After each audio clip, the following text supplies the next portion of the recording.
ang sobrang na gas. Yes, Ito pagka yung 4-stroke sir, pag nasobrahan sa gas, mag-hard starting. Yan. Bali, ito na yung gawa natin. Ito ay 139 engine sir, para hindi po kayo malito ha. Kasi ganyan, may tatak na Honda GX35, di ba? Sa inaharap, pag kailangan nyo ng pyesa, ang hahanapin nyo, pang GX35 kasi yun ang akala nyo. Pero ito, 139 engine po ang makina natin. Ano po? 139? Engine? 139 engine to. Ang kagandahan lang nito sir, kumpara sa GX35, push rod siya. Kita mo yung tinutunan ko kanina sir, bakal. Valve. Ang GX35, timing belt. Yan. Ganito sir. Timing belt yan? Hindi, yung sa GX35 sir. Ito sir, yung makina mo, 139 engine, sasabi ko sa'yo. 139. Oo. Yan. Timing belt, si GX35, sa'yo, push rod. Yan. Bakal. Kaya mas maganda kasi walang mapuputol na ganito. Mas madali kasi maputol tong goma sa rubber sa bakal. Wala siyang timing belt na ganito. Ano sir? Yun ang kagandahan ng 139 engine. 139 engine pala yan. Yan. Okay. Yan, bale ito na. Tapos na tayo dito. Yan, ito, umulan pa. Ito na yung unit ni sir.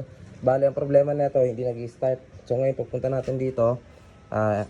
Medyo marami tayo naging problema. Valve, yan, yung carb. Bale yan, pinaikutan na rin natin lahat. Yung sa valve niya, dalawang beses tayo nag-tune up. Yan, kasi kanina hindi natin makuha sa sa tono. Yan, so ngayon, eto na. Start na tayo.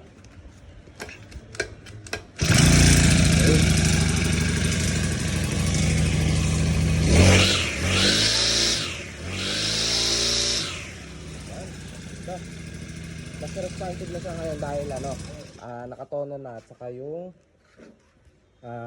big carb na. Ito pala, yan, nagagalaw din nila sir yan. May bale, tinuro na rin natin sa kanila, hindi ito inaangat.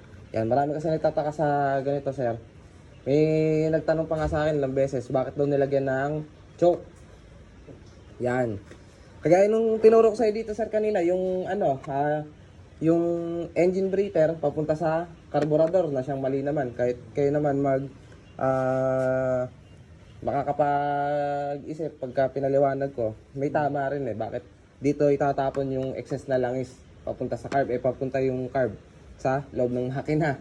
Yan. Kinakain lang. Yan, eto maraming tatanong yan. Eto, common kasi nilalagay ito sa mga 2-stroke. 2-stroke sir, ginagamit to, kinuchok nila para makompress yung gas, mas madali mag-start. Kasi may tuti yung makina. Tulong yun magpa-start. Kabaliktaran naman dito, pag chinok mo siya, ang mangyayari niya, mag-hard start yan, papatayin niya.